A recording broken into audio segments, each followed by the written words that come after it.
So on this next slide, we will be talking about the another important aspect in monitoring and evaluation, which are the human and financial inputs.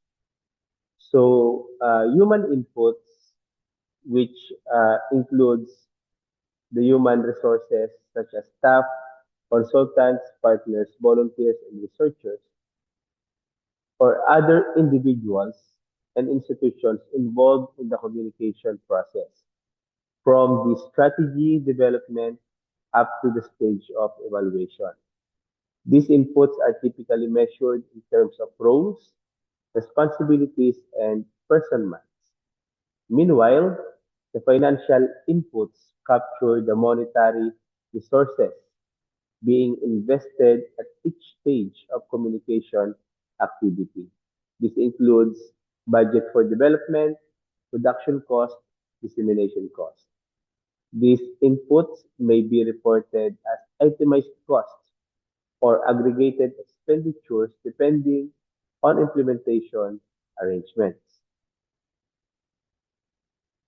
So to give us an overview of how the human resource input and financial input are included in all stages in monitoring and evaluation. So we have here uh, example of human and financial input. So like for example, in audience research,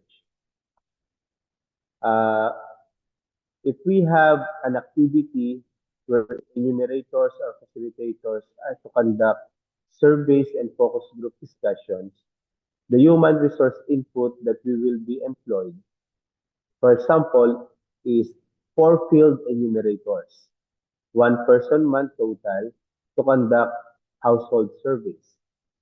So the financial input there for this activity is 80,000 for survey implementation, which includes printing, allowances, and transport. For strategy formulation, if we have an activity of a 2 day strategy workshop, the human resource input that we will be needing, the involvement of one communication consultant and three program managers.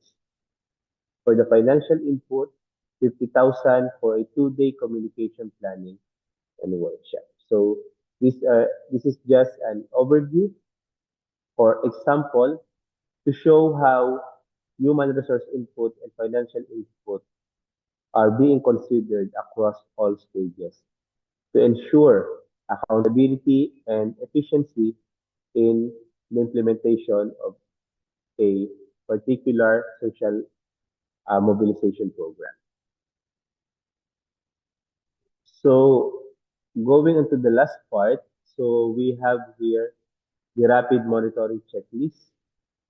This checklist can be used to receive feedback on the interventions and to identify any problems early so that they can be addressed quickly.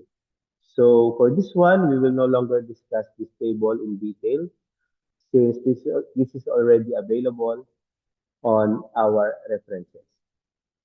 But what's important here is that if we have a question, so there is a corresponding tool or suggestion on how are we going to conduct the monitoring and evaluation.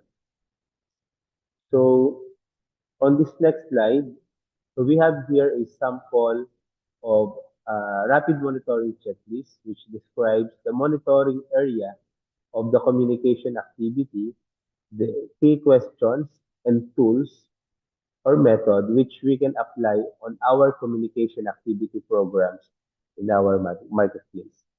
So please do pause this video to capture and to capture this RMC or rapid monitoring checklist. Okay, so that so for the conclusion, the PMI minimum monitoring and evaluation standards reinforce the principles of evidence-based communication, continuous learning, and responsible resource management.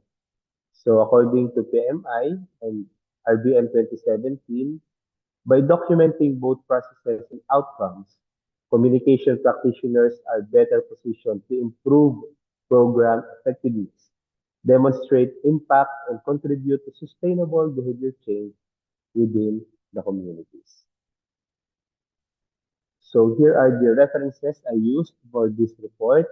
So I hope to uh, get your inputs or feedback when you answer the discussion prompt questions. So I hope to see you guys in the comment section. So with that, thank you so much. God bless us all.